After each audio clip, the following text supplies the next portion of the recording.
확인된 정보를 신속히 전합니다. 코로나19 2시 통합 뉴스룸 시작합니다.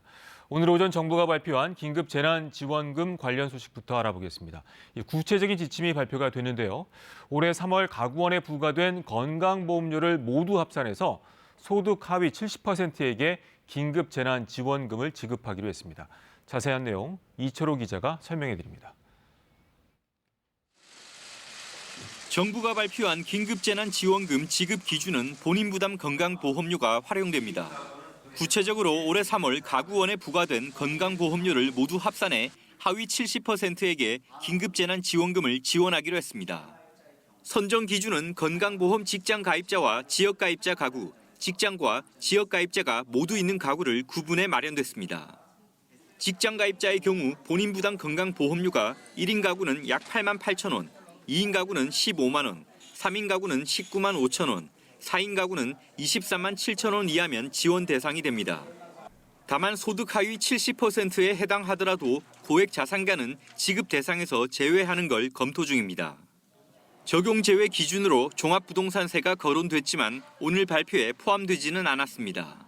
정부는 관련 공적 자료 등을 검토해 앞으로 제외 기준을 마련하겠다고 밝혔습니다.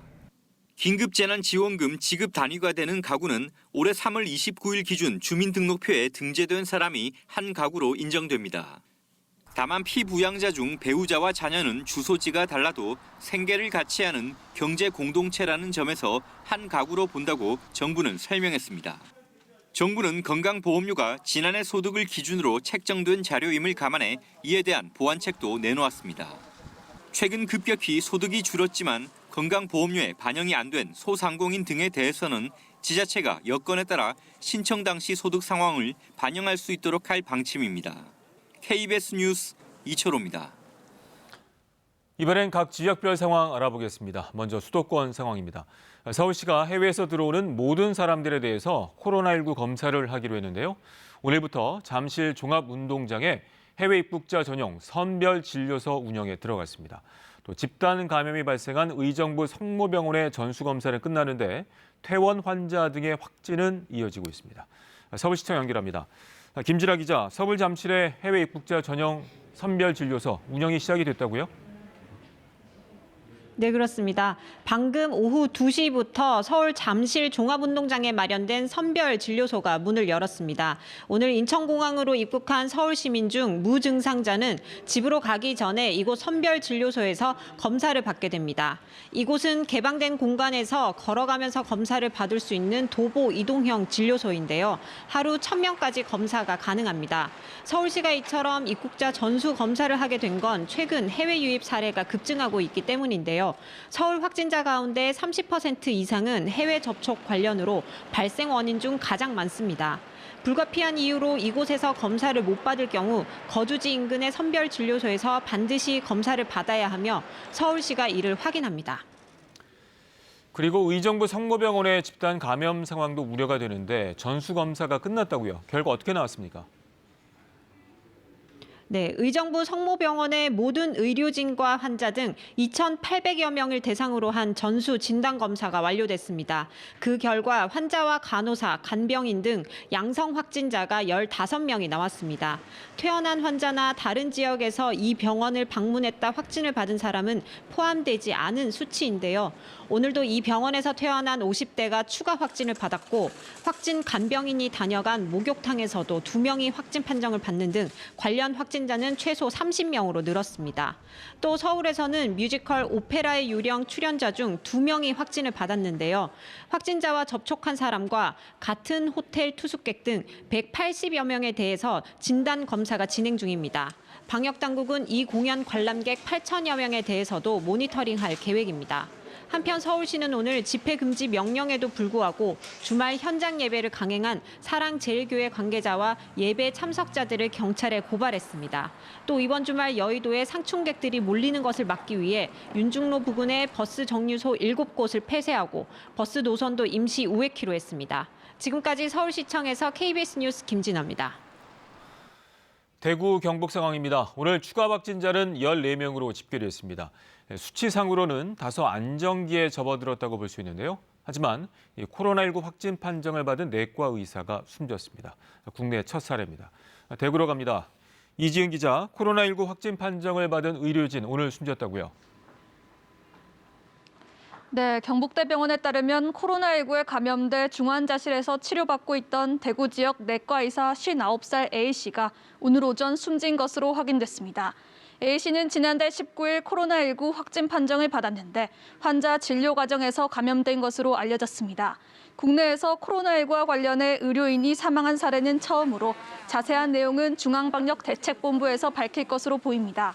한편 오늘 0시 기준 대구 경북의 추가 확진자 수는 대구 9명, 경북 5명으로 14명으로 집계되고 있습니다.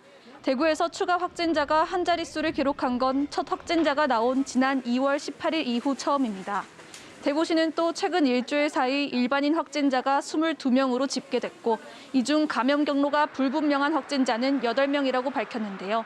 이처럼 일반인 확진자가 줄면서 코로나19 확진세가 다소 안정기에 접어들었다는 평가가 나오고 있지만 방역당국은 대구의 제2미주병원 등에서 집단 감염이 이어지는 등 여전히 추가 감염이 우려되는 만큼 강화된 사회적 거리 두기를 실천할 것을 강조하고 있습니다. 한편 대구시는 논란이 컸던 긴급 생계 자금과 관련해 오늘부터 다음 달 2일까지 30일간 온라인 신청을 받습니다. 방문 신청은 사회적 거리 두기 지침에 따라 오는 6일부터 시작되는데요. 긴급 생계 자금은 오는 10일 등기 우편물 발송을 시작으로 차례로 지급될 예정입니다. 대구시는 시민들의 궁금증 해결을 위해 긴급 생계자금 콜센터를 운영하고 120 대구 달구벌 콜센터에서도 관련 상담을 진행한다고 밝혔습니다. 지금까지 대구시청에서 KBS 뉴스 이지은입니다. 전체 상황 정리해봅니다. 코로나19 확진자가 10,000명을 넘어섰습니다. 첫 확진자 발생 이후 74일 만인데요. 한편 정부는 이번 달부터 입국한 모든 외국인에 대해 활동 범위 제한 조치를 시행해서 이 자가격리 수칙을 어긴 외국인을 처벌할 수 있게 됐습니다. 보도에 홍석우 기자입니다. 오늘 0시 기준 코로나19 누적 확진자 수는 62명입니다. 누적 확진자 수가 처음으로 10,000명을 넘어선 건데 지난 1월 20일 첫 확진자 이후 74일 만입니다. 경기에서 23명, 서울에서 18명, 인천에서 1명 등 수도권에서만 어제 하루 42명의 신규 환자가 나왔습니다. 서울만 놓고 봤을 때 해외 접촉 관련 환자는 170명으로 전체의 약 30%에 해당됩니다. 지난달 1일부터 이달 1일까지 우리나라를 찾은 전체 입국자 수는 34만 4,390명. 지난해 같은 기간에 비해 92% 감소한 것으로 나타났습니다. 입국자 중 75%는 우리 국민인 것으로 집계됐습니다. 출발지별로 봤을 때 중국에서 입국한 사람은 지난해 같은 기간 87만 5,034명에서 올해 2만 4,912명으로 97% 감소했습니다. 또 미국과 유럽에서 온 입국자도 전년 대비 각각 58%, 71% 감소했습니다. 국내 입국자에 대한 전면적 자가격리 조치가 시행된 이후 어제 처음으로 입국자 수가 6,000명 아래로 떨어졌습니다. 어제 오후 전세기편으로 도착한 이탈리아 교민 205명 가운데 1명은 확진 판정을 받아 병원으로 이송됐습니다. 나머지 교민들은 임시생활시설에서 14일 동안 격리 생활을 합니다. 최근 일부 외국인들이 자가격리 조치를 어기는 사례가 이어지자 법무부는 이달부터 입국한 모든 외국인에 대해 활동 범위 제한 조치를 시행했다고 밝혔습니다. 이에 따라 자가격리를 어긴 외국인은 3년 이하의 징역이나 2천만 원 이하의 벌금형에 처해질 수 있습니다. 외국인에 대한 활동 범위 제한 조치가 시행된 건 이번이 처음으로 법무부는 코로나19의 해외 유입을 막기 위해 이 같은 결정을 내렸다고 설명했습니다. 한편 교육부가 등교 개학 전까지 일반 학원의 원격 수업 교육비 상한선을 출석 수업의 70%로 제한하는 가이드라인을 마련해 교육청 등에 내려보낸 것으로 확인됐습니다. 교육부는 일선 학원에 대해 휴원하거나 원격 수업으로 전환할 것을 권고하면서 실시간 쌍방향 수업을 할 경우 기존 교습비의 70%, 녹화 영상을 제공하는 수업을 할 경우 40%, 두 방식을 혼합할 경우 40에서 70% 수준으로 정할 것을 함께 권고했습니다. KBS 뉴스 홍석우입니다. 미국 상황 알아봅니다. 코로나19 확산으로 미국인 90% 이상이 자택 대피령 영향을 받게 되면서 실업 대란이 현실화되고 있습니다. 셧다운 상태가 계속되는 한 실업률 증가 추세는 당분간 계속될 것이라는 예측입니다. 이 소식은 서지영 특파원이 전해왔습니다. 미 노동부가 발표한 넷째 주 실업수당 청구 건수는 665만 건입니다. 셋째 주 330만 건보다 2배 정도 늘었습니다. 2주 동안 발생한 실업자만 1,000만 명입니다. 실업자들이 집세조차 낼 수 없는 상황에 몰리면서 일부 지역에선 시위가 벌어지기도 했습니다. We just need the rent to be gone if we can't work. 미국인 3억 3천만 인구 가운데 자택대피령 상태의 노인 인구는 전체 인구의 90%를 넘겼다고 CNN 방송은 전했습니다. 연방정부 차원의 자택대피령이 내려지진 않았지만 사실상 미국 전역이 셧다운 상태에 놓이게 된 겁니다. 직격탄을 맞은 계층은 일용직과 계약직 노동자, 그리고 소규모 자영업자 등입니다. 트럼프 대통령은 2.2조 달러의 경기 부양 예산 가운데 우선 3,490억 달러 정도를 이들에게 지원하겠다고 밝혔습니다. 우리 돈 428조 규모입니다. I want to remind small business owners across America that the Paycheck Protection Program is launching tomorrow. Nearly $350 billion in loans will be available to small businesses. 급여 보호 프로그램은 중소자영업자들이 임직원들의 고용 상태를 유지하고 급여를 지급할 수 있도록 하는 지원책입니다. 최대 1,000만 달러를 지원하는데 8주간 직원 임금, 임대료 등에 사용한 영수증을 제출하면 빚을 탕감해준다고 연방 중소기업청은 설명했습니다. 트럼프 대통령은 또 부족 현상을 빚고 있는 인공호흡기 생산을 위해 국방물자 생산법을 발령했다고 밝혔습니다. 앞서 제너럴 모터스에 이어 제너럴 일렉트릭, 힐롬 홀딩스 등 6개 업체가 인공호흡기 생산에 뛰어들었습니다.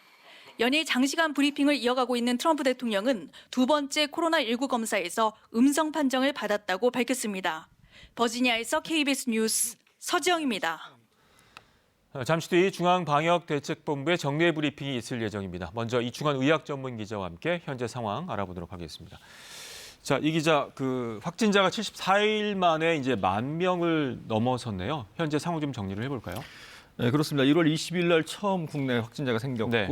74일 만에 이제 10,000명을 넘어서서 모두 62명입니다. 네. 어제 86명이 증가를 했고요.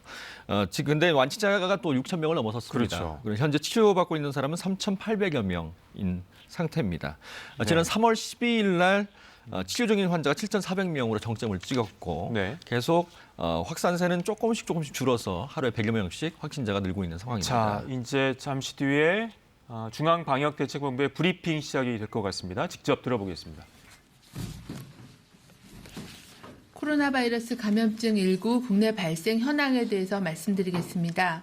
4월 3일 기준으로 현재 총 누적 확진자 수는 10,000명이 넘어서 10,062명입니다. 이 중 해외에서 유입돼서 발병한 확진자는 647명이고 이 중 외국인은 52명입니다. 총 확진자 중에 6,021명, 전체 확진자의 59.8%가 격리 해제되었습니다. 어제 확진자는 신규로 86명이 발생하였고 격리 해제는 193명이 증가하였습니다. 전체적으로 현재 격리 중인 확진자는 3,867명으로 전체 확진자의 38.4%입니다. 어제는 사망자가 5분이 추가로 사망을 하셨습니다. 사망하신 고인의 명복을 빌고 유족들께는 심심한 위로의 말씀을 드립니다. 시도별 발생 현황에 대해서 말씀을 드리겠습니다. 어제 신규로 발생한 86명 중에서 서울 지역은 신규 확진자가 18명이었습니다.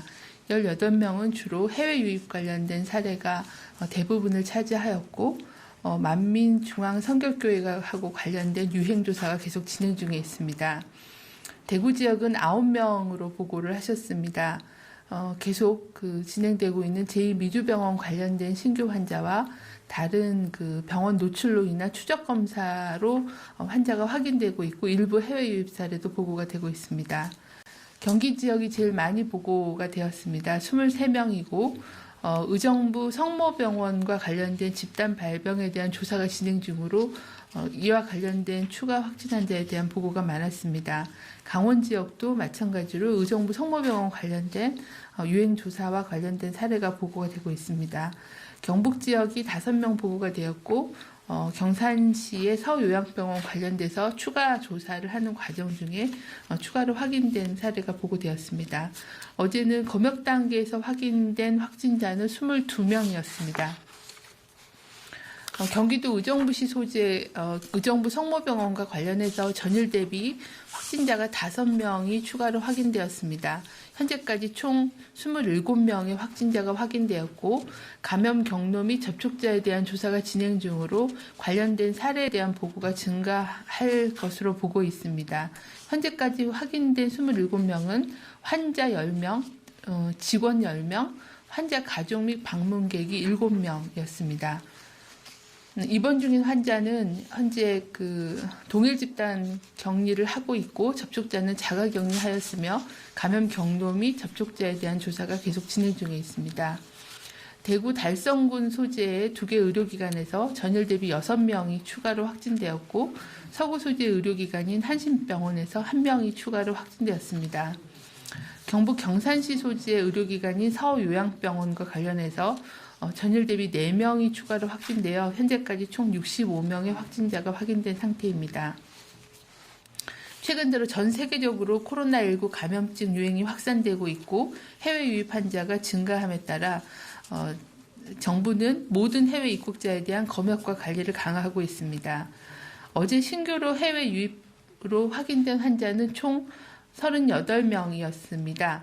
유입 국가로 보면은 중국 외에 아시아 국가가 3명이었고 그 3명은 2명은 필리핀, 1명은 인도네시아였습니다. 유럽의 20명, 그리고 미주가 15명이었습니다.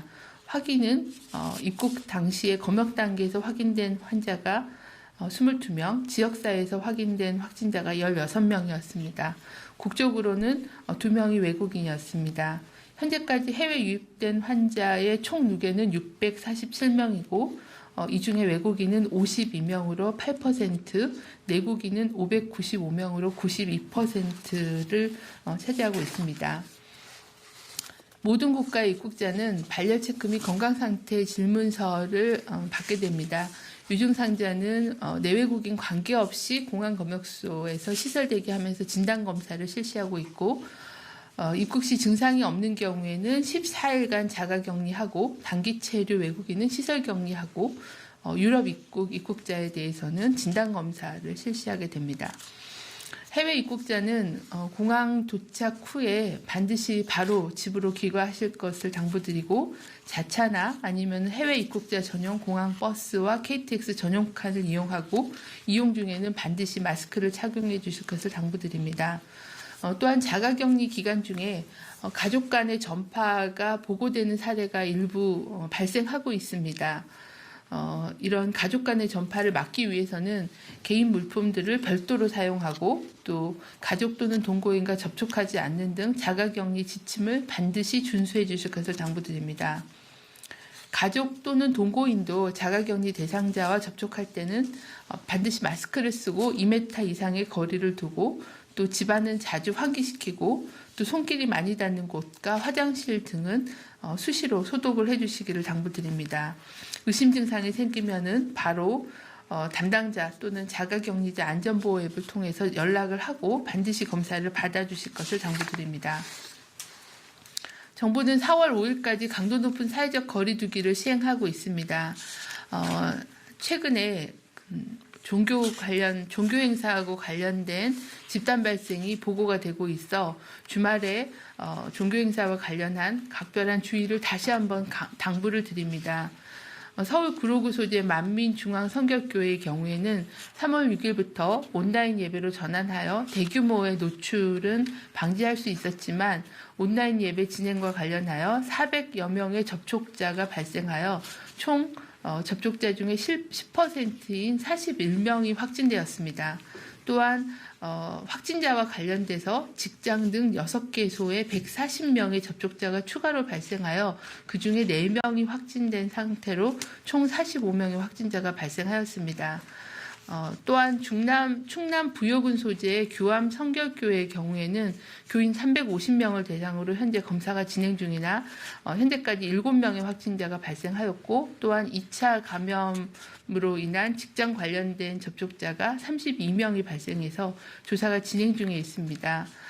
계속 강조드리는 것처럼 실내에서 이루어지는 그런 그 밀접한 접촉이 일어나는 많은 그런 종교 행사 등의 그런 실내 모임들은 굉장히 높은 그런 전파력과 발병률을 보여주기 때문에 주말을 맞이하여 최대한 집안에 머무르시면서 밀폐된 장소에서 밀접한 접촉이 일어날 수 있는 모든 활동과 외출은 자제해 주시기를 바랍니다.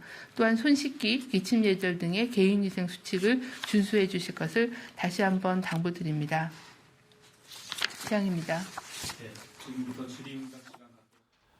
네, 중앙방역대책본부의 브리핑 들으셨습니다. 이어지는 질의응답은 KBS 유튜브 라이브를 통해 보실 수 있습니다. 이충환 의학전문기자와 함께 브리핑 내용 정리해 보도록 하겠습니다. 자, 이 기자, 특징적인 것들을 봤을 때 그 86명이 추가가 됐는데 그중에 경기가 23명으로 가장 많아요. 그렇습니다. 의정부 성모병원에서 집단 발병이 일어났죠. 지금까지 그러니까 어제만 경기도에서 한 23명 정도가 늘어났고요. 지금 의정부 성모병원의 그 직원들하고 입원 환자들은 전수조사를 했는데 한 15명 정도가 확진이 됐고 나머지 이제 퇴원 환자들까지 포함을 하면 최소 30명 정도가 발병한 것으로 확인이 됐습니다. 이렇게 이제 서울, 경기, 특히 이제 해외 유입 사례도 꽤 많고요. 또 끊이지 않는 병원 내 집단 감염 이런 사태 때문에 계속적으로 잠불이라고 표현을 하는데 잠불이 좀처럼 꺼지지 않고 있는 상황입니다.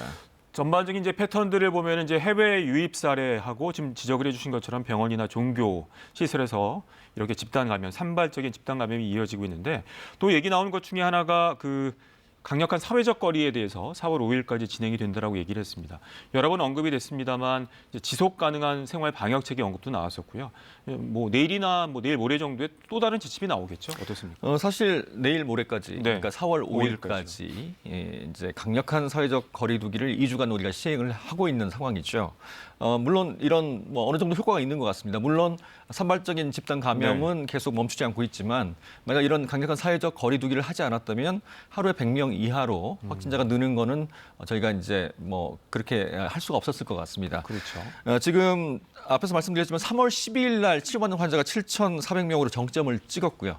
계속적으로 이제 완치자가 훨씬 더 많이 늘어나는 상태고 지금까지 60%니까 앞으로 더 늘어나게 되면 전문가들도 이게 이제 감염력이 굉장히 세기 때문에 언제 잦아들 수 있을지는 잘 모르겠지만 사회적 거리두기를 앞으로 그만두는 게 아니고요. 생활형으로 이제 방역 지침을 내려서 실천 가능하면서 지속 가능한 사회적 거리두기를 하겠다라는 내용이거든요.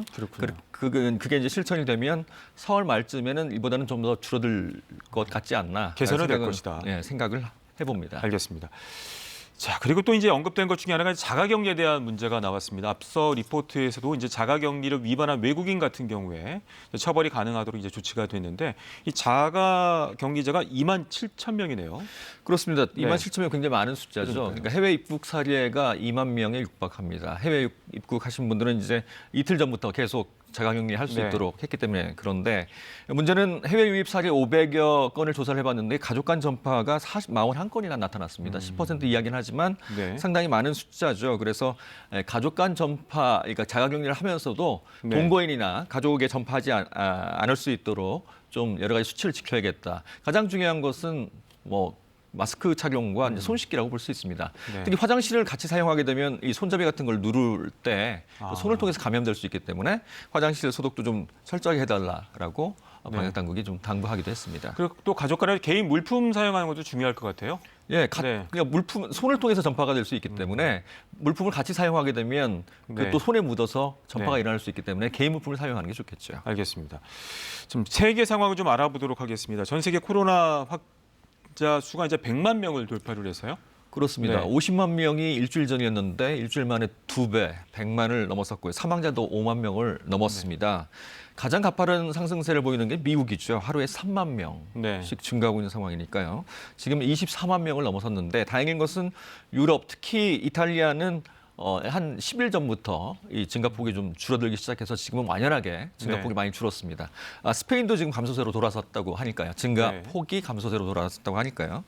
미국 같은 경우는 이제 앞으로 계속 정말 많이 늘어날 텐데 2주 정도 후부터 뭐 멀리 보면 2주 정도 네네. 후부터는 좀 증가세가 좀 꺾이지 않을까 기대를 갖고 있습니다. 뭐 트럼프 대통령 같은 경우도 시뮬레이션 결과 사망자가 잘 지킨다고 하더라도 10만 명이 넘을 것이다. 뭐 이런 얘기도 나오지 않았습니까? 상황 어떻게 봐야 될까요?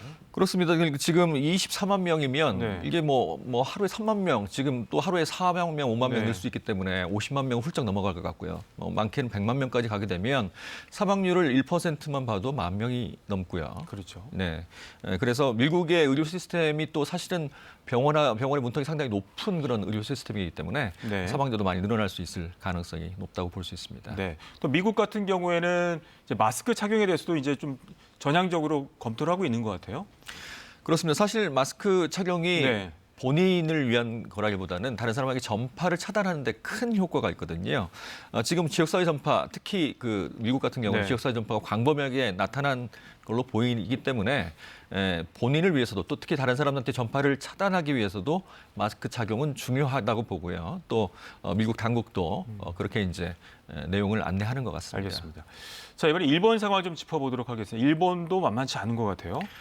매일 그 확진자 수, 신규 확진자 네. 증가 폭이 매일 그 경신을 하고 있는 상황이고요.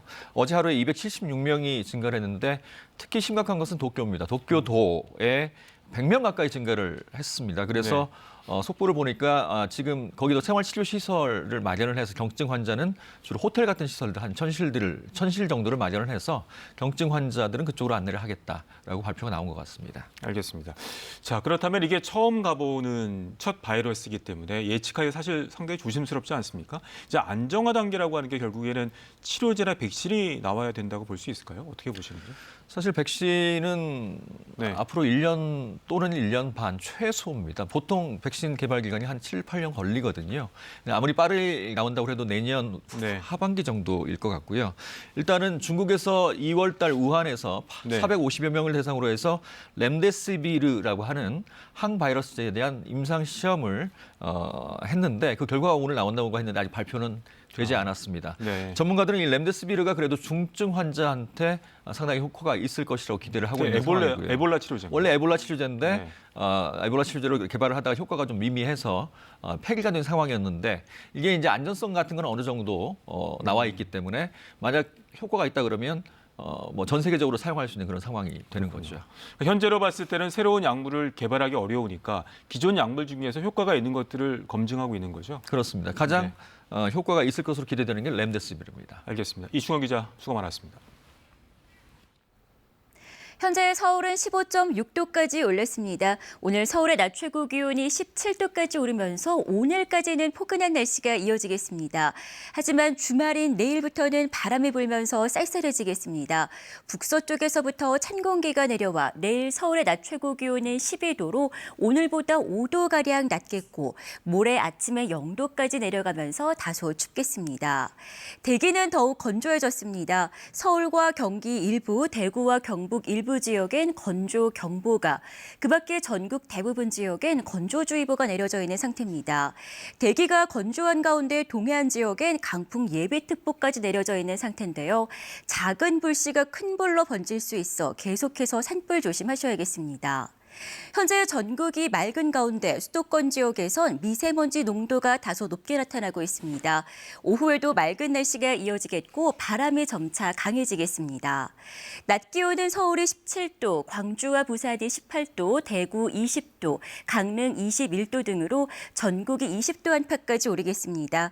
바다의 물결은 동해 먼바다에서 2.5m로 비교적 높게 일겠습니다. 기상정보였습니다. 코로나19 통합 뉴스룸은 오후 5시에 이어집니다. 고맙습니다.